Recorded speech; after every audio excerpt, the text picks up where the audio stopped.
श्री परमात्मने नमः। ॐ व्यासदेवाय नमः। ॐ जगन्नाथदासाय नमः। हे माँ सरस्वती तमें कंठरे बस माँ कंठरे बस। अति बड़ी जगन्नाथ दास को रचित श्रीमद् भागवत महापुराणर दशम स्कंधर आज गोपलीलार त्रयोविंश अध्याय बा 23तम अध्याय में शुणा। यही अध्याय वस्त्रहरण उपरे वर्णना करा जायछि। वस्त्रहरण उपरे रहिथिबा विभिन्न द्वंद्व बा संशय मनरे अनेक रही से विषय आम आज शुणी से संशय को दूर करिबा। तो आसंतु शुणिबा त्रयोविंश अध्याय। 23 कात्यायनी व्रत वस्त्रहरणर चरित। श्रीशुक उवाच कहन्ति व्यासंक कुमार शुणरा जनरसभर। शरद ऋतु बहिगला हेमंत ऋतु प्रकाशिला। कृष्ण देशे गोपपुरी जेतेऊ पूजिले कुमारी। कृष्ण भजन पुण्य फले रमिले वृंदावन स्थले।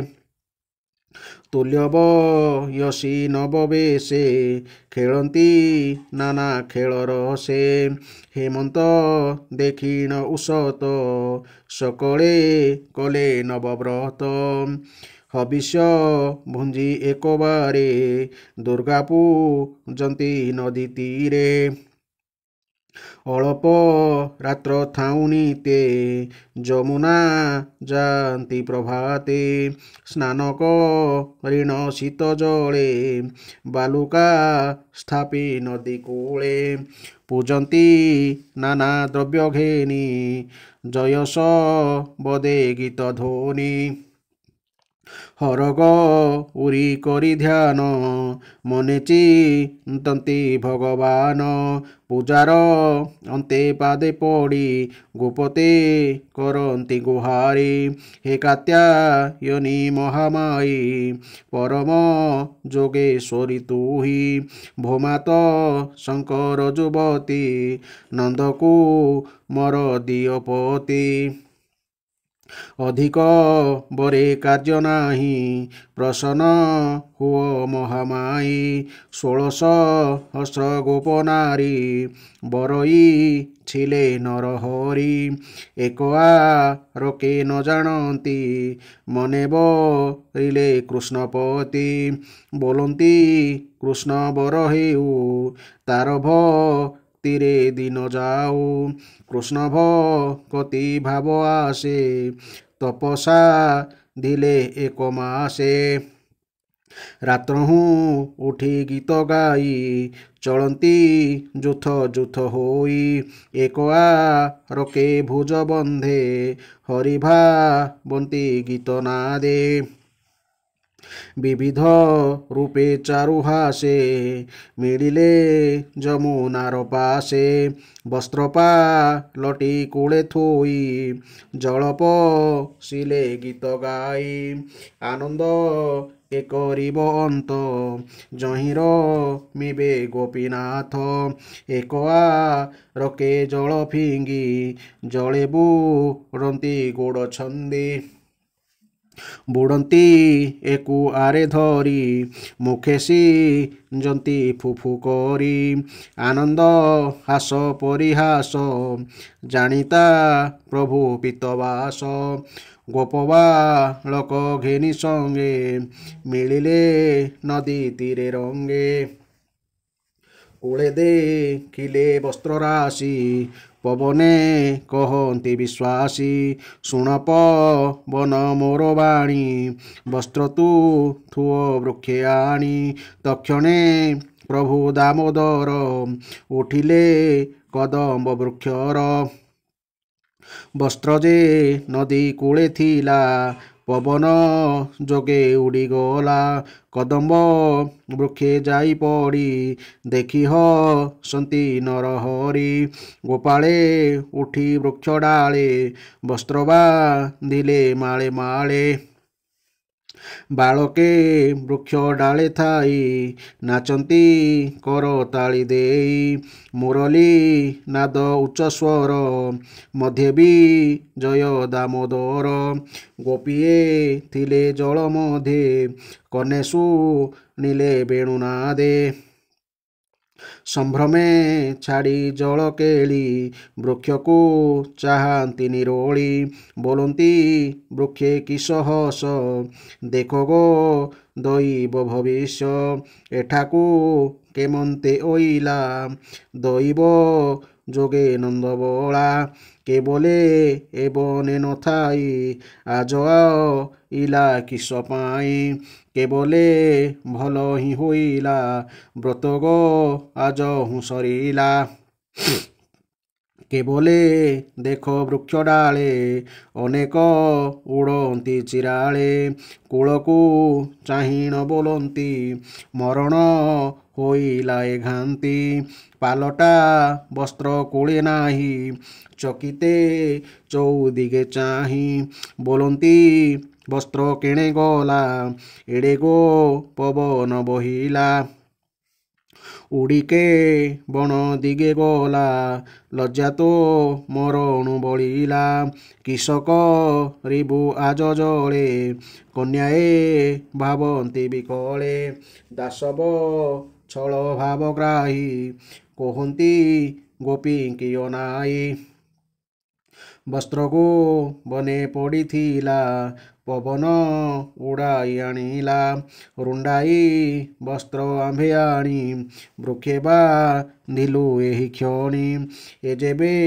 ତୁମ୍ଭର ହୋଇଲା ଆମ୍ଭର ଯଶ ତ ରହିଲା ଯେ ଯାହା ବସ୍ତ୍ର ଆସିନିୟ ଶୀତଳ ଜଳେ ଗୋ ନଥାଅ ଶୁଣିଛ ଗୀତ ଗୋପବାଳୀ ବୋଲନ୍ତି ପଡ଼ିଲୁ ପଞ୍ଚାଳି ଏକ ରକେ ମୁଖ ଚାହିଁ ବୋଲନ୍ତି ଗାଲେ ହସ୍ତ ଦେଇ କେମନ୍ତେ ଉଠି ଯିବୁ ଆଜ ମରଣୁ ବଢ଼ିଲା ତ ଲାଜ ଶ୍ରୀକୃଷ୍ଣ ମୁଖ କୁହ ନାହିଁ ବୋଲନ୍ତି କୋପ ଭର ହୋଇ ତୁଅଟୁ ଯଶୋଦା କୁମର ପିଅର ନନ୍ଦ ମହାଖୁଡ଼ ଜାଣିଲୁ ତୋର ବଡ଼ପଣ ଆମ୍ଭର ବସ୍ତ୍ର ବେଗେ ଆଣ ପକାଇ ଦିଅ ବେଗେ କାଢ଼ି ବୃକ୍ଷୁପା ଲଟା ଆମ୍ଭ ଶାଢ଼ୀ ଏଡ଼େନି ଲଜପଣ ତୋର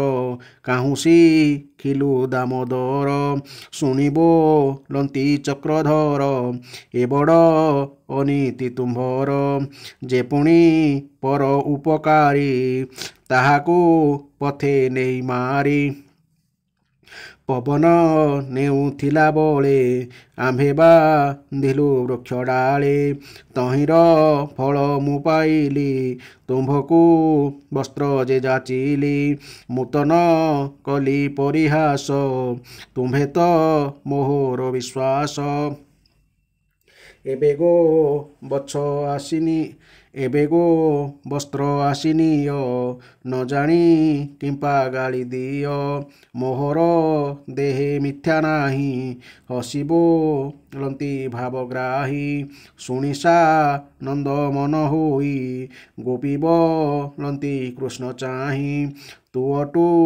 ଗୋପ ପୁରସାର ବନ୍ଧୁ ବାନ୍ଧବ ଆମ୍ଭେ ତୋର ବସ୍ତ୍ର ପକାଇ ଦିଅ ତଳେ ପଡ଼ୁଛୁ ତୋର ପାଦ ତଳେ ଶ୍ୟାମ ସୁନ୍ଦର ତୋ ଚରଣେ ସେବା କରିବୁ ଦାସୀପଣେ ତୁ ଯେବେ ନ ଦେବୁ ପକାଇ କହିବୁ କଂସ ଆଗେ ଯାଇ ଶୁଣିବୋ ଲନ୍ତି ଚକ୍ରଧର ତୁମେ ହୋ ଦାସୀ ଏବେ ମୋର ତେବେ କରିବ ମୋ ଉତ୍ତର ନ ଜାଣି କୋପ କିମ୍ପା କର ଯେ ଯାହା ବସ୍ତ୍ର ଚିହ୍ନି ନିଅ ନଦେଲେ ରାଜା ଆଗେ କହ କଂସକୁ କିମ୍ପା ଏଡ଼େ ଡର ସୋଦର ମଉଳା ମୋହର ତାହାଙ୍କୁ ମୋର ଭୟ ନାହିଁ ଅନ୍ୟାୟ ନ କଲି ତ ମୁହିଁ ବସ୍ତ୍ରପ ବନ ନେଉଥିଲା ଆଣିବା ଦୋଷ ମୋ ହୋଇଲା ଏକଥା ତୁମ୍ଭକୁ ଯୋଗାଇ ଧର୍ମ ହିଁ ଅଛି ନା ଅନାଇ କୃଷ୍ଣ ମୋହନ କଥା ଶୁଣି କନ୍ୟାଏ ମନେ ମନେ ଗୁଣି କଣ୍ଠ ପ୍ରମାଣ ଜଳେ ଥାଇ କମ୍ପନ୍ତି କୃଷ୍ଣ ମୁଖ ଚାହିଁ ହରିଙ୍କୁ ଜିଣି ନ ପାରିଲେ ନିର୍ଭୟେ ଲଜ୍ଜା ଉପେକ୍ଷିଲେ ଜୋନିଆ ଛାଦି ବାମ କରେ ତୀରେ ଉଠିଲେ ଲାଜ ଭରେ ଦୟାସାଗର ଭାବଗ୍ରାହୀ ବୃକ୍ଷର ଡାଳୁ ପତ୍ର ଫେଇ ଦୟାସାଗର ଭାବଗ୍ରାହୀ ବୃକ୍ଷର ଡାଳୁ ବସ୍ତ୍ର ଫେଇ ପାଲଟା ବସ୍ତ୍ର ଘେନି କନ୍ଧେ ବୃକ୍ଷୀ ଓ ଲାଇଲେ ଆନନ୍ଦେ ଗୋପୀଙ୍କ ସୁଧ ଭାବ ଚାହିଁ ହସିବ ଲନ୍ତି ଭାବଗ୍ରାହୀ ଏ ନୁହେଁ ତୁମ୍ଭର ଉଚିତ ବିଶେଷେ କରି ଅଛ ବ୍ରତ ବିବସ୍ତ୍ର ହୋଇ ଜଳେ ପଶି କୂଳେ ଉଠିଲ ଏବେ ଆସି ଏ ବଡ଼ ଅପରାଧ ହୋଇ ନରକେ ପଡ଼ିବଟି ଯାଇ ଏ ଦୋଷ ନଥାଉ ତୁମ୍ଭର ଦେବତା ନମସ୍କାର କର ହସିବ ଲନ୍ତେ ବନମାଳି ଶୁଣିଛ କିତ ଗୋପବାଳୀ କପାଳେ ଦେଇ ଏକ କର ନମିଲେ ଦେବତା ପୟର ଦେଖିବ ଲନ୍ତି ଯଦୁପତି ଏ ବଡ଼ ତୁମ୍ଭର ନୀତି ଶାସ୍ତ୍ର ଶୁଣିଲା ତୁମ୍ଭ ନାହିଁ ମୁଁ ତାହା ଅଳପ ଜାଣଇ ଶୁଣ ଗୋ ନାରୀ ଏକ ଚିତେ ବିପ୍ରେକ ହନ୍ତି ବେଦ ମତେ ଯେ ବେଦ ଗୁରୁ ଏକ କରେ ନମନ୍ତି ଅଜ୍ଞାନ ବ୍ୟବହାରେ ତାହାର ଛେଦି ଯେବେ କର ସେ ଅପରାଧ ହୋଇପାର ନହିଲେ ଯେତେ ଜନ୍ମ ହୋଇ କରଜୁ ଗଳତା ନଥାଇ ଶୁଣିକୁ ମାରି ରସ ଭରେ କପାଳେ ଦେଲେ ବେନି କରେ ଦେବତା ଓଳଗିଲେ ରହି ଦେଖି ସାନନ୍ଦ ଭାବଗ୍ରାହୀ ନିର୍ମଳ ଚିତ ତାହାଙ୍କର ଜାଣିଲେ କମଳାର ବର ଗୋପୀଙ୍କ ଭାବେ ତୋଷ ହୋଇ ଯେ ଯାହା ବସ୍ତ୍ର ଦେଲେ ନେଇ ଗୋପୀଏ ପିନ୍ଧି ଯେ ଯା ବାସ ଆନନ୍ଦ ମନେ ହସ ହସ ଦେବତା ପୂଜାର ବିଧାନେ କୃଷ୍ଣଙ୍କୁ ବରିଛନ୍ତି ମନେ ଜାଣିଲେ ପ୍ରଭୁ ନାରାୟଣ ଗୋପୀଙ୍କି ବୋଲନ୍ତି ବଚନ ହସି ବୋଲନ୍ତି ଜନାର୍ଦ୍ଦନ ମୁହିଁ ଜାଣିଲି ତୁମ୍ଭ ମନ ଯାହା ମାଗିଲ ଦିଅ ପୂଜି ସେ କଥା ଅଛଇ ମୁହେଜି ମୁହିଁ କରିବି ତାହା ସତ୍ୟ ହସି କହନ୍ତି ଗୋପୀନାଥ ମୋର ଚରଣେ ଯାର ଚିତ ପୁଣି ବି ଶୟେ ହେଲେ ରତ ଜନ୍ମ ମରଣ ତାର ନାହିଁ ଭାଜିଲା ଧାନ ପ୍ରାୟ ହୋଇ ଏ ବୃନ୍ଦାବନେ ରାତ୍ର ଥାଇ ତୁମ୍ଭଙ୍କୁ ରମିବଇ ମୁହିଁ ସଂକଳ୍ପ କଲ ବ୍ରତ କରି ହସିବ ଲନ୍ତି ନରହରି ଏମନ୍ତି କୃଷ୍ଣ ଆଜ୍ଞା ପାଇ କନ୍ୟାଏ ଗଲେ ତୋଷ ହୋଇ ଗୋବିନ୍ଦ ପାଦେ ମନ ଥୋଇ ମିଳିଲେ ନିଜ ଘରେ ଯାଇ ଗୋପାଳ ମେଳେ ଦାମୋଦର ଗାଈ ଚରାଇ ଗଲେ ଦୂର ନିଦାଘ ରବି ତେଜ ଲାଗି ପୋଏ ହୋଇଲେ ଦୁଃଖ ଭାଗି ଚରାନ୍ତି ଗୋରୁ ଗୋପ ମେଳେ ଶୀତଳ ଛାୟା ବୃକ୍ଷ ତଳେ ବୃକ୍ଷକୁ ଚାହିଁ ଦାମୋଦର ବୋଲନ୍ତି ଗୋପଙ୍କ ଆଗର। ହେ ଶ୍ଳୋକ କୃଷ୍ଣ ମିତ୍ର ମୋର ଶ୍ରୀଦାମ ଅର୍ଜୁନ ସୁବଳ। ଅଂଶୁ ବିଶାଳ ଦେବପ୍ରସ୍ଥ ଦେଖ ଏ ବୃକ୍ଷଙ୍କ ମହତ୍ୱ। ପରେ କରନ୍ତି ଉପକାର ସୃଜନ ପାଣିଙ୍କ ବ୍ୟବହାର। ଶୀତବ ରସା ଘର୍ମ ଦୁଃଖ ସହିଆ ବଙ୍କୁଦ୍ୟତି ସୁଖ। ଧନ୍ୟ ଜୀବନ ଏହାଙ୍କର ଜୀବିକା ହୁଅନ୍ତି ପ୍ରାଣୀଙ୍କର। ସୁଜନ ଘରେ ଯେହ୍ନେ ଯାଇ ଅତିଥି ନିରାଶ ନୁହୋଇ। ପତ୍ରକୁ ସୁମ ଫଳ ଛାଇ ମୂଳବ କଳ ଦାରୁ ଦେଇ। କ୍ଷାର ଗାର ଭସ୍ମ ଅଠା ଗୃହକୁ ସାଜି ବାଡ଼ କଣ୍ଟା। ଏତେ ପ୍ରକାରେ ସେବା କରି ନିତେ ପର ଉପକାରୀ। ଏହାଙ୍କ ପ୍ରାୟ ଯେବେ ହୋଇ ସଂସାର ମଧ୍ୟରେ ଦେହ ବହି। ମନ ବଚନ ଧନେ କରି ଯେ ହୋଇ ପର ଉପକାରୀ। ଦିନ ରହି ଦୁଃଖ ସୁଖେ ସେ ଧନ୍ୟ ଇହ ପରଲୋକେ। ପୁଷ୍ପ ପଲ୍ଲବ ଫଳ ଦଳେ ତରୁର ଲମ୍ବ ଡାଳ ତଳେ। ଗୋରୁ ଗୋପାଳ ଘେନି ସଙ୍ଗେ ମିଳିଲେ ଯମୁନାର ଲାଗେ। ଶୀତଳ ଜଳ ପାନ କରି ବୃକ୍ଷର ତଳେ ନରହରି। କୃଷ୍ଣଙ୍କୁ ଦେଖି ଗୋପବାଳେ କହନ୍ତି କ୍ଷୁଧାର ବିକଳେ।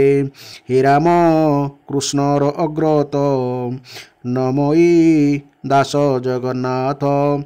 ଇତି ଶ୍ରୀମଦ୍ଭାଗବତେ ମହାପୁରାଣେ ପରମହଂସ୍ୟା ସଂହିତାୟାଂ ଦଶମ ସ୍କନ୍ଧେ ବସ୍ତ୍ରହରଣ ନାମ ତ୍ରୟୋବିଂଶୋଧ୍ୟାୟଃ। ଏହି ବସ୍ତ୍ରହରଣ ଉପରେ ବ୍ୟାଖ୍ୟା ଶୁଣିବା ପୂର୍ବରୁ ଅନେକ ଲୋକଙ୍କ ମନରେ ଥିବା କିଛି ସଂଶୟ ସନ୍ଦେହ ଏବଂ ଭୁଲ ଭାବନାକୁ ପ୍ରଥମେ ଆମେ ଟିକେ ଶ୍ରବଣ କରିବା ଏବଂ ତାହାପରେ ଏହି ବସ୍ତ୍ରହରଣର ବ୍ୟାଖ୍ୟାଟା ଶୁଣିବା। ସାଧାରଣତଃ ଆମେମାନେ ଶାସ୍ତ୍ରଜ୍ଞାନ ଅର୍ଜନ କରିନାହୁଁ ବୋଲି ଆମ ମନରେ ଅନେକ ସଂଶୟ ସନ୍ଦେହ ଏବଂ କୁତ୍ସିତ ଭାବନା ଜାତ ହୋଇଥାଏ। ଏହି ସନ୍ଦେହ ମୋଚନ କରିବାର କ୍ଷମତା କେବଳ ଶାସ୍ତ୍ର ପାଖରେ ଥାଏ। ଶାସ୍ତ୍ର ଆମେ ଅଧ୍ୟୟନ ନ କରିବା ଦ୍ୱାରା ଆମେ ଆମର ମୂଳ କଥା ବା ଅବଲୋକନକୁ ଆମେ ଅନୁଭବ କରିପାରୁନା। ତ ସେଇ ବସ୍ତ୍ରହରଣକୁ ନେଇ ଯେଉଁ ସଂଶୟ ରହିଛି, ତ ପ୍ରଥମେ ଆସନ୍ତୁ ତାର ବସ୍ତ୍ରହରଣକୁ ସାଧାରଣତଃ କେଉଁ ଦୃଷ୍ଟିରେ ଦେଖାଯିବା ଆବଶ୍ୟକ ଏବଂ ତାର ଯେଉଁ କଦର୍ଥାକାର କରାଯାଇଛି ତାହାକୁ ଆମେ ଟିକେ ସନ୍ଦେହକୁ ଦୂର କରିବା। ବସ୍ତ୍ରହରଣ ପ୍ରସଙ୍ଗ ଉପରେ କେତେକଙ୍କ ମନରେ ନାନା ପ୍ରକାର ସନ୍ଦେହ ଉଦ୍ରେକ ହୋଇଥାଏ। ସେଥିପାଇଁ ଏ ବିଷୟରେ କିଛି ଆଲୋଚନା କରିବା ଆବଶ୍ୟକ ମନେ ହୁଏ। ବାସ୍ତବରେ ସଚ୍ଚିଦାନନ୍ଦ ଭଗବାନଙ୍କର ଦିବ୍ୟ ମଧୁର ତଥା ରସମୟ ଲୀଳାର ରହସ୍ୟ ଜାଣିବାର ସୌଭାଗ୍ୟ ଖୁବ୍ କମ୍ ବ୍ୟକ୍ତିକୁ ମିଳିଥାଏ। ଭଗବାନ ଯେପରି ଚିନ୍ମୟ, ତାଙ୍କର ଲୀଳା ପ୍ରତ୍ୟେକ କର୍ମ ମଧ୍ୟ ସେହିପରି ଚିନ୍ମୟ ଓ ଦିବ୍ୟ। ମାନବୀୟ ବୁଦ୍ଧିରୂପୀ କଷଟି ପଥରରେ ଭଗବାନଙ୍କ ଲୀଳାକୁ ପରଖିବା ବାସ୍ତବରେ ଭଗବାନଙ୍କ ଦିବ୍ୟତା, ଭଗବତା ଓ ଭକ୍ତ ବତ୍ସଳତାର ଅବମାନନା। ଭଗବାନଙ୍କ ଜନ୍ମ ଓ କର୍ମ ସମ୍ବନ୍ଧୀୟ ପ୍ରତ୍ୟେକ ଲୀଳା ଦିବ୍ୟ ହୋଇଥିଲେ ହେଁ ତାଙ୍କର ପରମ ଦିବ୍ୟ ରସପ୍ରଧାନ ଲୀଳାକୁ କେବଳ ତାଙ୍କର ସ୍ୱରୂପଭୂତା ଲାଦିନୀ ଶକ୍ତି ନିତ୍ୟ ନିକୁଞ୍ଜେଶ୍ୱରୀ ଶ୍ରୀରାଧା ଓ ତଦଙ୍ଗାଭୂତା ପ୍ରେମମୟୀ ଗୋପୀମାନେ ହିଁ ଯଥାର୍ଥ ରୂପେ ଅନୁଭବ କରିଥାନ୍ତି। ଦଶମ ସ୍କନ୍ଧ ଦ୍ୱାବିଂଶ ଅଧ୍ୟାୟରେ ବର୍ଣ୍ଣିତ ହୋଇଅଛି ଯେ ଭଗବାନଙ୍କର ମୁରଲୀ ସ୍ୱନ ଶୁଣି ଗୋପୀମାନେ ମୁଗ୍ଧ ହୋଇଯାଇଥିଲେ। ସେମାନଙ୍କ ହୃଦୟରେ ସେହି ଅପ୍ରକଟ ପ୍ରେମକୁ କୃପାପୂର୍ବକ ପୂର୍ଣ୍ଣତ୍ୱ ପ୍ରଦାନ କରିବା ପାଇଁ ଉକ୍ତ ବସ୍ତ୍ରହରଣ ଲୀଳା ଅଭିପ୍ରେତ। ଗୋପୀମାନେ କ'ଣ ଚାହୁଁଥିଲେ ତାହା ସେମାନଙ୍କ ସାଧନାରୁ ସୁସ୍ପଷ୍ଟ। ସେମାନେ ରୋମ ରୋମରେ ମନ, ପ୍ରାଣ ଓ ଆତ୍ମାରେ କେବଳ ଶ୍ରୀକୃଷ୍ଣମୟ ହୋଇଯିବାକୁ ଚାହୁଁଥିଲେ। ଗୃହ, ପରିବାର, କୁଳମର୍ଯ୍ୟାଦା ଓ ଓ ଲୋକ ପରଲୋକ ପ୍ରତି ଦୃଷ୍ଟି ନ ଦେଇ ଶ୍ରୀକୃଷ୍ଣଙ୍କ ପାଇଁ ପରମ ବ୍ୟାକୁଳ ହୋଇ ଉଠିଥିଲେ। ତଥାପି ଲୀଳା ଦୃଷ୍ଟିରୁ ସେମାନଙ୍କ ପୂର୍ଣ୍ଣ ସମର୍ପଣରେ କିଛି ନ୍ୟୁନତା ରହିଯାଇଥିଲା। ସେମାନେ ନିବାରଣ ରୂପେ ଶ୍ରୀକୃଷ୍ଣଙ୍କ ସମ୍ମୁଖକୁ ଯିବା ପାଇଁ ସାମାନ୍ୟ ଦ୍ୱିଧା ପ୍ରକାଶ କରୁଥିଲେ। ଏହି ଦ୍ୱିଧାକୁ ଦୂର କରିବା ଦାୟିତ୍ୱ ଭଗବାନ ନିଜେ ବହନ କରିଥିଲେ। ଜୀବ ନିଜ ପକ୍ଷରୁ ଭଗବାନଙ୍କ ନିକଟରେ ସମର୍ପିତ ହୋଇଯିବା ପରେ ଭଗବାନଙ୍କ ସହ ମିଳନରେ ତା'ର ଆଉ ଯାହା କିଛି ଆବରଣ ରୂପୀ ବାଧା ରହିଯାଇଥାଏ ତାହାକୁ ଭଗବାନ ସ୍ୱୟଂ ଦୂର କରିଦିଅନ୍ତି। ଏହା ହିଁ ବସ୍ତ୍ରହରଣର ଆଧ୍ୟାତ୍ମିକ ତାତ୍ପର୍ଯ୍ୟ। ଭଗବାନ ଶ୍ରୀକୃଷ୍ଣ ଲୀଳା ପୁରୁଷୋତ୍ତମ ହୋଇଥିଲେ ହେଁ ମର୍ଯ୍ୟାଦା ଉଲ୍ଲଙ୍ଘନ ନ କରି ବରଂ ତାହା ସ୍ଥାପନ କରିବାକୁ ଚାହିଁଛନ୍ତି। ଗୋପୀମାନେ ଶାସ୍ତ୍ର ମର୍ଯ୍ୟାଦା ଉଲ୍ଲଙ୍ଘନ କରି ଉଲଗ୍ନ ହୋଇ ସ୍ନାନ କରୁଥିବାରୁ ସେମାନଙ୍କୁ ଉଚିତ ଶିକ୍ଷା ଦେବା ଆବଶ୍ୟକ ଥିଲା ଏବଂ ଶ୍ରୀକୃଷ୍ଣ ସେମାନଙ୍କ ଦ୍ୱାରା ଏହାର ପ୍ରାୟଶ୍ଚିତ ମଧ୍ୟ କରାଇଥିଲେ। ଯେଉଁମାନେ ଭଗବତ ପ୍ରେମ ନାମରେ ବିଧି ଉଲ୍ଲଙ୍ଘନ କରନ୍ତି ସେମାନେ ଏ ପ୍ରସଙ୍ଗରୁ ଭଗବାନଙ୍କଠାରୁ ଶାସ୍ତ୍ରବିଧିକୁ ଆଦର ଦେବାକୁ ଶିକ୍ଷା ଗ୍ରହଣ କରିବା ଆବଶ୍ୟକ। ରାଗାତ୍ମିକା ଭକ୍ତିରେ ହିଁ ବୈଧି ଭକ୍ତିର ପର୍ଯ୍ୟାବସନ ଘଟିଥାଏ ଏବଂ ସେହି ରାଗାତ୍ମିକା ଭକ୍ତିପୂର୍ଣ୍ଣ ସମର୍ପଣରେ ରୂପାନ୍ତରିତ ହୋଇଥାଏ। ଗୋପୀମାନଙ୍କର ବୈଧି ଭକ୍ତି ଅନୁଷ୍ଠାନ ତଥା ରାଗାତ୍ମିକା ଭକ୍ତିପୂରିତ ହୃଦୟ ପାଇଁ ଯେଉଁ ପୂର୍ଣ୍ଣ ସମର୍ପଣ ଆବଶ୍ୟକ ଥିଲା ତାହା ଏହି ବସ୍ତ୍ରହରଣର ଲୀଳା ମାଧ୍ୟମରେ ସମ୍ପନ୍ନ ହୋଇପାରିଛି। ଏହି ଲୀଳା ଦ୍ୱାରା ଶ୍ରୀକୃଷ୍ଣ ସତେ ଯେପରି ସେମାନଙ୍କୁ ଆହ୍ୱାନ କରିଛନ୍ତି, ହେ ଗୋପାଙ୍ଗନାଗଣ, ମୁଁ ତୁମର ମାୟାମୋହରେ ପରଦା କାଢ଼ି ନେଇଛି। ଏଥର ମୋ ପାଖକୁ ଆସିଯାଅ। ଏଣିକି ତୁମର ଚିର ସଞ୍ଚିତ ଆକାଂକ୍ଷା ପୂର୍ଣ୍ଣ ହେବାରେ ଆଉ କୌଣସି ବାଧା ନାହିଁ। ଭଗବାନ ଶ୍ରୀକୃଷ୍ଣ ସମଗ୍ର ସୃଷ୍ଟିରେ ଅଧୀଶ୍ୱର, ସମସ୍ତ କ୍ରିୟାର କର୍ତ୍ତା, ଭୋକ୍ତା ଓ ସାକ୍ଷୀ। କୌଣସି କ୍ରିୟା ଅଥବା ପଦାର୍ଥ ତାଙ୍କଠାରୁ ଅଛପା ନାହିଁ। ସେ ସମସ୍ତ ପଦାର୍ଥରେ ବିଦ୍ୟମାନ ଥିବାରୁ ଜଳରେ ମଧ୍ୟ ବିଦ୍ୟମାନ। ଗୋପୀମାନେ ଶ୍ରୀକୃଷ୍ଣଙ୍କୁ ପାଇବାକୁ ବ୍ରତ କରି ଜଳରୂପୀ ଶ୍ରୀକୃଷ୍ଣଙ୍କ ସମ୍ମୁଖରେ ବିନା ଦ୍ୱିଧାରେ ହାସ ପରିହାସରେ ଜଳକ୍ରୀଡ଼ା କରୁଥିଲେ। ତେବେ ଏଥିରେ ଶ୍ରୀକୃଷ୍ଣଙ୍କର ଦୋଷ ରହିଲା କେଉଁଠି? କେବଳ ପ୍ରତ୍ୟକ୍ଷ ରୂପେ ଶ୍ରୀକୃଷ୍ଣଙ୍କ ସମ୍ମୁଖକୁ ଯିବାରେ ଯାହା କିଛି ପୁରାତନ ସଂସ୍କାର ରୂପୀ ବିଘ୍ନ ଥିଲା ବା ବାଧା ଥିଲା ତାହାକୁ ଶ୍ରୀକୃଷ୍ଣ ନିରାକରଣ କରିଥିଲେ ମାତ୍ର। ଶ୍ରୀକୃଷ୍ଣଙ୍କ ନିକଟରେ ଉପସ୍ଥିତ ହେବା ପରେ ମର୍ଯ୍ୟାଦା ରକ୍ଷା ପାଇଁ ଗୋପୀମାନଙ୍କର ଆଉ ବସ୍ତ୍ର ଆବଶ୍ୟକ ନଥିଲା, କାରଣ ସେମାନେ ଯାହା ଚାହୁଁଥିଲେ ତାହା ସେମାନଙ୍କୁ ମିଳିସାରିଥିଲା। ତଥାପି ଶ୍ରୀକୃଷ୍ଣ ସେମାନଙ୍କ ବସ୍ତ୍ର ପ୍ରଦାନ କରି ସେମାନଙ୍କୁ ରୀତିମର୍ଯ୍ୟାଦା ମଧ୍ୟକୁ ଫେରାଇ ଆଣିଛନ୍ତି। ଏଥିରୁ ସ୍ପଷ୍ଟ ହୁଏ ଯେ ଭଗବାନ ଶ୍ରୀକୃଷ୍ଣଙ୍କ ଠାରେ ତିଳେ ମାତ୍ର କାମ ବିକାର ନଥିଲା। କୌଣସି କାମୀ ପୁରୁଷ କେବେ କ'ଣ ବିବସ୍ତ୍ରା ନାରୀକୁ ସମ୍ମୁଖରେ ଦେଖି ନିଜ ଚିତ୍ତକୁ ବଶ କରିପାରିବ? କଳି କଳୁଷିତ ମାନବ ବୁଦ୍ଧି କେବଳ ଦେହ ମଧ୍ୟରେ ସୀମିତ। ସେଥିପାଇଁ ମନୁଷ୍ୟ ଗୋପାଙ୍ଗନା ଶ୍ରୀକୃଷ୍ଣଙ୍କ ପାରସ୍ପରିକ ପ୍ରେମକୁ ଦୈହିକ ମାନଦଣ୍ଡରେ ତଉଲି ତାହାକୁ କାମ କଳୁଷିତ ମନେ କରିଥାଏ। ବାସ୍ତବରେ ଦେଖିବାକୁ ଗଲେ ଭୌତିକ ଦୃଷ୍ଟିକୋଣ ମଧ୍ୟ ଶ୍ରୀକୃଷ୍ଣଙ୍କ ଚରିତ୍ରରେ ଲାଞ୍ଛନା ଲଗାଇ ପାରିବ ନାହିଁ। ଶ୍ରୀମଦ୍ ଭାଗବତ ଅନୁସାରେ ଶ୍ରୀକୃଷ୍ଣ କେବଳ 11 ବର୍ଷ ବୟସ ହେବା ପର୍ଯ୍ୟନ୍ତ ବ୍ରଜରେ ନିବାସ କରିଥିଲେ। ଯଦି ରାସଲୀଳା ତାଙ୍କର 10 ବର୍ଷ ବୟସରେ ସମ୍ପନ୍ନ ହୋଇଥିଲା ବୋଲି ଧରାଯାଏ ତେବେ ବସ୍ତ୍ରହରଣର ଲୀଳା 9 ବର୍ଷ ବୟସରେ ହୋଇଥିଲା। ସୁତରାଂ ଜଣେ 8-9 ବର୍ଷର ବାଳକଠାରେ କାମ ଉତ୍ତେଜନାର କଳ୍ପନା କରିବା ଏବଂ ଆଧୁନିକତାର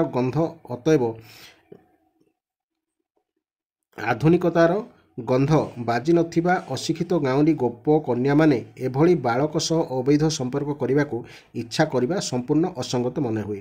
ଅତଏବ ଆଜିକାଲିର ଛୋଟ ଛୋଟ ବାଳିକାମାନେ ଯେପରି ରାମଙ୍କ ପରି ବର, ଲକ୍ଷ୍ମଣଙ୍କ ପରି ଦିଅର ପାଇବା ପାଇଁ ଦେବଦେବୀଙ୍କୁ ପୂଜା କରନ୍ତି, ଠିକ୍ ସେହିପରି ଗୋପକନ୍ୟାମାନେ ପରମ ସୁନ୍ଦର ଓ ପରମ ମଧୁର ଶ୍ରୀକୃଷ୍ଣଙ୍କୁ ପାଇବା ପାଇଁ ଦେବୀ ପୂଜନ ଓ ବ୍ରତ କରିଥିଲେ।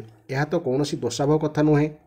ଏ ସମସ୍ତ ଆଲୋଚନା ସମ୍ପୃକ୍ତ ସନ୍ଦେହରେ ସମାଧାନ ହୋଇଥିଲେ ହେଁ କିଛି ଲୋକ ମୂଳ ସଂସ୍କୃତରୁ କାମ, ରମଣ ଇତ୍ୟାଦି ଶବ୍ଦ ଦେଖି ଯୁକ୍ତି ଉପସ୍ଥାପିତ କରନ୍ତି।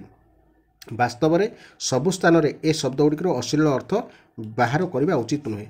ସ୍ମୃତି, ଗୀତା ଇତ୍ୟାଦିରେ ମଧ୍ୟ ଏ ଶବ୍ଦ ଦେଖିବାକୁ ମିଳିଥାଏ। ମହାପୁରୁଷଙ୍କ ପରମାନନ୍ଦମଗ୍ନ ସ୍ଥିତି ପାଇଁ ମଧ୍ୟ ଆତ୍ମରମଣ, ଆତ୍ମରତି, ଆତ୍ମମୈଥୁନ ପ୍ରଭୃତି ଶବ୍ଦ ବ୍ୟବହୃତ ହୋଇଥାଏ।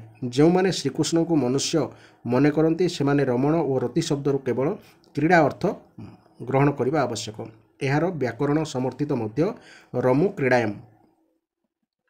ଯେଉଁମାନେ ଶ୍ରୀକୃଷ୍ଣଙ୍କୁ ଭଗବାନ ପରି ମନେ କରନ୍ତି, ତାଙ୍କର ସହ ଆତ୍ମୀୟ ସମ୍ବନ୍ଧ ସ୍ଥାପନ କରନ୍ତି, ତାଙ୍କୁ ନିଜର ସ୍ୱାମୀ, ସୁହୃଦ ଓ ସର୍ବସ୍ୱ ମନେ କରନ୍ତି, ସେମାନଙ୍କ ମନରେ ଏ ବିଷୟରେ ଆଦୌ ସନ୍ଦେହ ଉଙ୍କି ମାରିପାରିବ ନାହିଁ।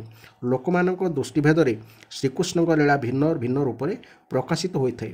ଆଧ୍ୟାତ୍ମବାଦୀମାନେ ଶ୍ରୀକୃଷ୍ଣଙ୍କୁ ଆତ୍ମା ରୂପେ ଏବଂ ଗୋପୀମାନଙ୍କୁ ଅନ୍ତଃକରଣର ବୃତ୍ତି ରୂପେ ଅନୁଭବ କରନ୍ତି। ବୃତ୍ତିରୂପୀ ଆବରଣୀ ନଷ୍ଟ ହୋଇଯିବା ହିଁ ବସ୍ତ୍ର ହରଣ ଲୀଳା ଏବଂ ବୃତ୍ତିମାନେ ଆତ୍ମାରେ ରମଣ କରିବା ହିଁ ରାସ। ଭକ୍ତଙ୍କ ଦୃଷ୍ଟିରେ ଲୋକାଧିପତି ପୂର୍ଣ୍ଣ ପୁରୁଷୋତ୍ତମ ଶ୍ରୀକୃଷ୍ଣଙ୍କ ଏସବୁ ନିତ୍ୟଲୀଳା ବିଳାସ ଏବଂ ଏହା ଅନାଦି କାଳରୁ ଅନନ୍ତ କାଳ ପର୍ଯ୍ୟନ୍ତ ନିତ୍ୟ ଚାଲିଥାଏ। କେବେ କେବେ ଭଗବାନ ଭକ୍ତଜନଙ୍କ ଉପରେ ଅନୁଗ୍ରହ କରିବା ପାଇଁ ତାଙ୍କର ନିତ୍ୟ ସଖା ସହଚରୀକୁ ଘେନି ଲୀଳାଧାମରେ ପ୍ରତ୍ୟକ୍ଷ ପ୍ରକଟ ହୋଇଥାନ୍ତି ଏବଂ ଭକ୍ତଙ୍କ ପାଇଁ ସ୍ମରଣ, ଚିନ୍ତନ, ଆନନ୍ଦର ସାମଗ୍ରୀ ପ୍ରଦାନ କରି ପୁନଃ ଅନ୍ତର୍ଧାନ ହୋଇଯାନ୍ତି। ଏହା ହିଁ ବସ୍ତ୍ରହରଣ ଲୀଳାର ରହସ୍ୟ। ବର୍ତ୍ତମାନ ଏହି ବସ୍ତ୍ରହରଣର ଆମେ ବ୍ୟାଖ୍ୟା ଶୁଣିବା। ବ୍ୟାଖ୍ୟାଟି ହେଉଛି, ଶ୍ରୀ ଶୁକଦେବ କହିଚାଲିଲେ, ହେ ପରୀକ୍ଷିତ, ଶରତ ପରେ ହେମନ୍ତ ଋତୁ ଆସିଗଲା। ସେହି ଋତୁର ପ୍ରଥମ ମାସରେ ଅର୍ଥାତ୍ ମାର୍ଗଶିର ମାସରେ ବ୍ରଜର କୁମାରୀମାନେ କାତ୍ୟାୟନୀ ଦେବୀଙ୍କ ପୂଜା ଓ ବ୍ରତ କଲେ। ସେମାନେ କେବଳ ହବିଷ୍ୟାନ୍ନ ଖାଉଥିଲେ। ହେ ରାଜନ୍, ପୂର୍ବ ଦିଗରେ ସିନ୍ଦୁରା ଫାଟିଲା ମାତ୍ରେ ସେହି କୁମାରୀ କନ୍ୟାମାନେ ଯମୁନାରେ ସ୍ନାନ କରି ସେହି ନଦୀ ତଟରେ ବାଲିରେ ମୂର୍ତ୍ତି ତିଆରି କରି ଚନ୍ଦନ, ଫୁଲହାର, ବିଭିନ୍ନ ପ୍ରକାର ନୈବେଦ୍ୟ, ଧୂପ, ଦୀପ, ଛୋଟ ବଡ଼ ନାନା ପ୍ରକାର ଉପହାର ସାମଗ୍ରୀ, ପତ୍ର, ଫଳ, ଚାଉଳ ଆଦିରେ ଦେବୀଙ୍କୁ ପୂଜା କରନ୍ତି।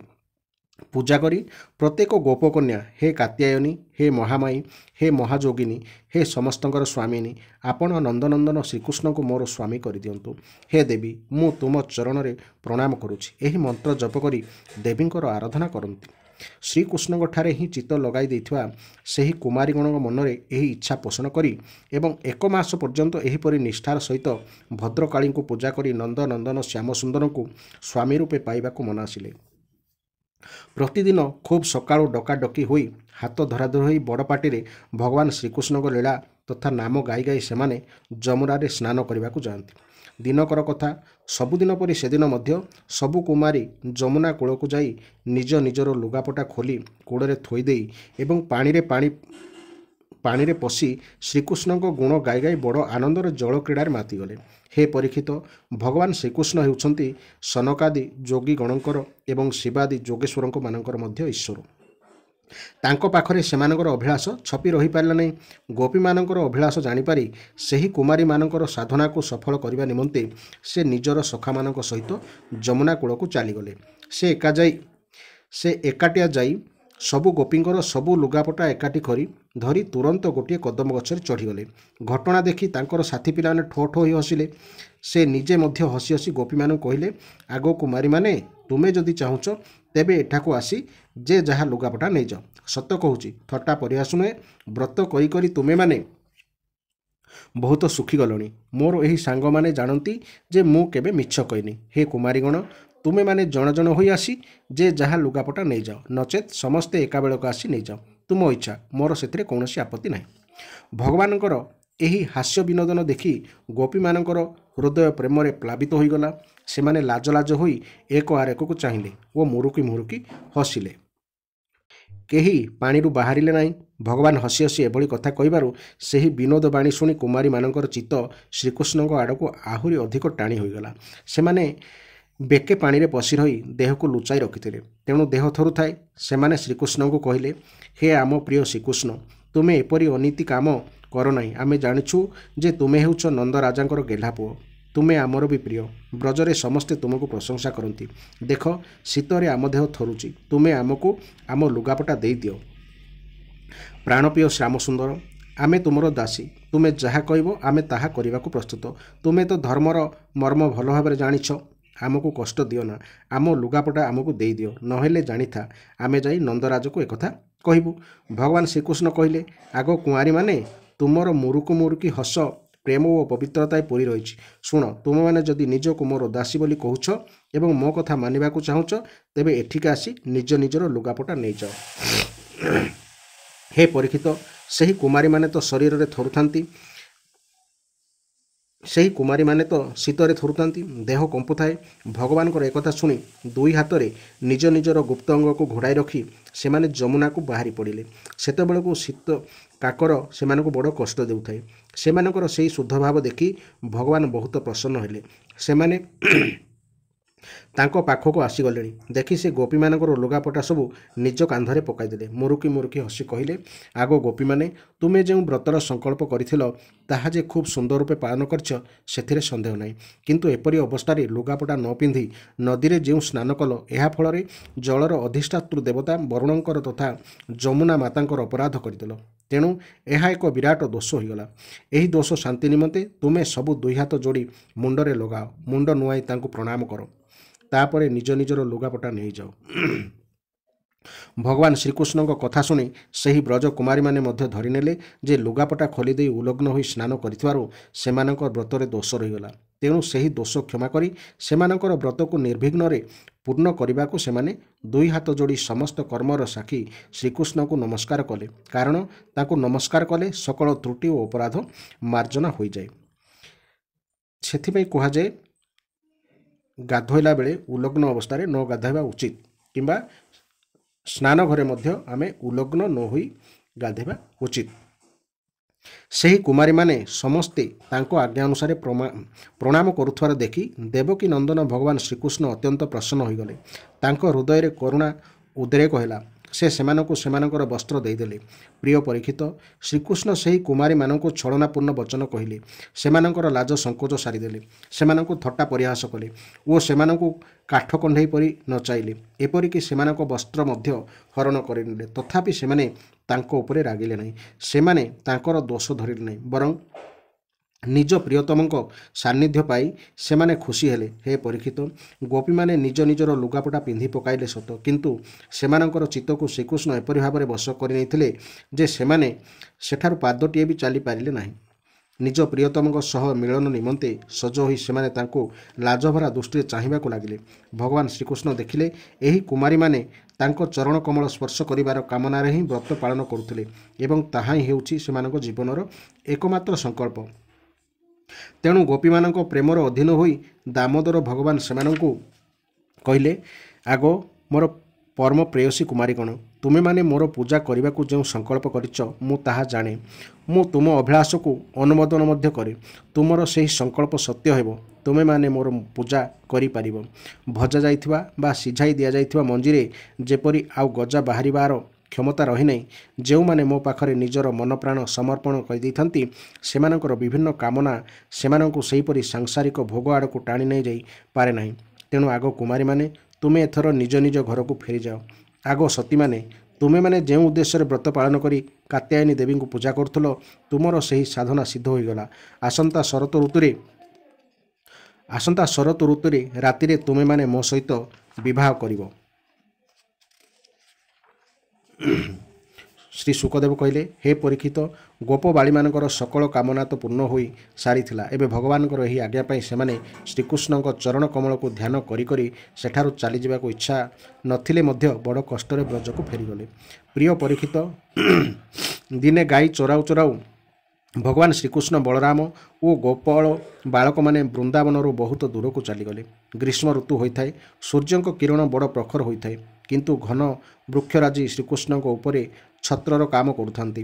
ବୃକ୍ଷମାନେ ଛାୟା ପ୍ରଦାନ କରୁଛନ୍ତି ଦେଖି ସ୍ତୋକକୃଷ୍ଣ, ଅଂଶୁ, ଶ୍ରୀଦାମା, ସୁବଳ, ଅର୍ଜୁନ, ବିଶାଳ, ଋଷଭ, ତେଜସ୍ୱୀ, ଦେବପ୍ରସ୍ଥ ଓ ବରୁଥପ ଆଦି ପିଲାମାନଙ୍କୁ ଡାକି ଶ୍ରୀକୃଷ୍ଣ କହିଲେ, ଦେଖ ସାଙ୍ଗମାନେ, ଦେଖ ଏହି ବୃକ୍ଷମାନେ କେଡ଼େ ଭାଗ୍ୟବାନ ନୁହନ୍ତି। ଏମାନଙ୍କର ସାରା ଜୀବନ ପରର ଉପକାର କରି କରି ବିତିଯାଏ। ଏମାନେ ନିଜେ ଖରା, ବର୍ଷା, ପବନ ଓ ରୋଗ ପୋକ ଦାଉ ସବୁକିଛି ସହନ୍ତି, କିନ୍ତୁ ଆମମାନଙ୍କୁ ସେସବୁ ଦାଉରୁ ରକ୍ଷା କରନ୍ତି। ମୋ ମତରେ ଜୀବନ ହିଁ ସର୍ବଶ୍ରେଷ୍ଠ ଜୀବନ। ମୋ ମତରେ ଏମାନଙ୍କର ଜୀବନ ହିଁ ସର୍ବଶ୍ରେଷ୍ଠ ଜୀବନ, କାରଣ ଏମାନେ ସବୁ ପ୍ରାଣୀଙ୍କର ସାହା ଭରସା ହୁଅନ୍ତି। ଏହିମାନଙ୍କ ହେତୁ ସବୁ ପ୍ରାଣୀ ଜୀବନ ନିର୍ବାହ କରିପାରନ୍ତି। ସଜ୍ଜନଙ୍କ ଘରୁ ଯେପରି ଯାଚକ ବା ମାଗିବା ଲୋକ ଖାଲି ହାତରେ ଫେରେ ନାହିଁ, ଏହି ବୃକ୍ଷମାନଙ୍କ ଠାରୁ ସେହିପରି ସମସ୍ତଙ୍କୁ କିଛି ନା କିଛି ମିଳିଥାଏ। ଏମାନେ ପତ୍ର, ପୁଷ୍ପ, ଫଳ, ଛାୟା, ଚେର, ବକଳ, କାଠ, ସୁଗନ୍ଧ, ପାଉଁଶ, ଅଠା, କୋଇଲା, ଗଜା, କୋମଳ ପତ୍ର ପ୍ରଦାନ କରି ଲୋକମାନଙ୍କର କାମନା ପୂର୍ଣ୍ଣ କରିଥାନ୍ତି। ଭାଇମାନେ, ସଂସାରରେ ପ୍ରାଣୀ ତ ବହୁତ ଅଛନ୍ତି, କିନ୍ତୁ ସେମାନଙ୍କ ଜୀବନର ସଫଳତା ନିର୍ଭର କରେ କେବଳ ଗୋଟିଏ ବିଷୟ ଉପରେ, ତାହା ହେଉଛି মনব চন ধন করি যে হুয়ে পর উপকারী দিন রই দুঃখে সুখে ସେ ଧନ୍ୟ ଇହ ପରଲୋକେ। ହେ ପରୀକ୍ଷିତ, ସେମାନେ ଚାଲିଥିବା ବାଟର ଦୁଇପଟେ ଧାଡ଼ି ଧାଡ଼ି ବୃକ୍ଷ ରହିଥାଏ। ପ୍ରତ୍ୟେକ ବୃକ୍ଷରେ ଏତେ ପତ୍ର ଫୁଲ ଓ ଫଳ ଲଦି ହୋଇଥାଏ ଯେ ଶାଖା ପ୍ରଶାଖା ସେସବୁର ଭାରାରେ ତଳକୁ ନଇଁ ହୋଇଯାଇଥାନ୍ତି। ଏପରି କଥା ଭାଷା କରି କରି ସେହି ଗଛ ଗହଳ ଦେଇ ଶ୍ରୀକୃଷ୍ଣକୁ ଯାଇ ଯମୁନା ତଟରେ ପହଞ୍ଚିଗଲେ। ହେ ରାଜନ, ଯମୁନାର ଜଳ ତ ବଡ଼ ମଧୁର, ଶୀତଳ ଓ ସ୍ୱଚ୍ଛ ହୋଇଯାଏ। ସେମାନେ ସମସ୍ତେ ପ୍ରଥମେ ଗାଈଗୋରୁକୁ ପାଣି ପିଆଇ ପରେ ନିଜେ ମନ ଶାନ୍ତି କରି ପାଣି ପିଆଇଲେ। ହେ ପରୀକ୍ଷିତ, ଯମୁନା ତଟର ସବୁଜ ଉପବନରେ ସେମାନେ ନିର୍ଭୟରେ ନିଜ ନିଜର ଗାଈ ଚରାଉଥାନ୍ତି। ଏତିକିବେଳେ କ୍ଷୁଧାରେ ଆତୁର ହୋଇ କେତେଜଣ ଗୋପବାଳକ ଆସି ଭଗବାନ ଶ୍ରୀକୃଷ୍ଣ ଓ ବଳରାମଙ୍କୁ ଏହିପରି କହିଲେ। ଏହି ଥିଲା ବସ୍ତ୍ରହରଣର ପଦ୍ୟାନ୍ତରୀ ବ୍ୟାଖ୍ୟା ଏବଂ ମନରେ ସନ୍ଦେହ ଥିବା କିଛି କଥା। ଠିକ୍ ଏହିଭଳି ଭାବରେ ଶୁଣିବା ପାଇଁ ଚ୍ୟାନେଲଟିକୁ ସବସ୍କ୍ରାଇବ୍ କରିବା ହୁଅନ୍ତୁ। ଜୟ ଜଗନ୍ନାଥ, ଜୟ ଜଗନ୍ନାଥ, ଜୟ ଜଗନ୍ନାଥ।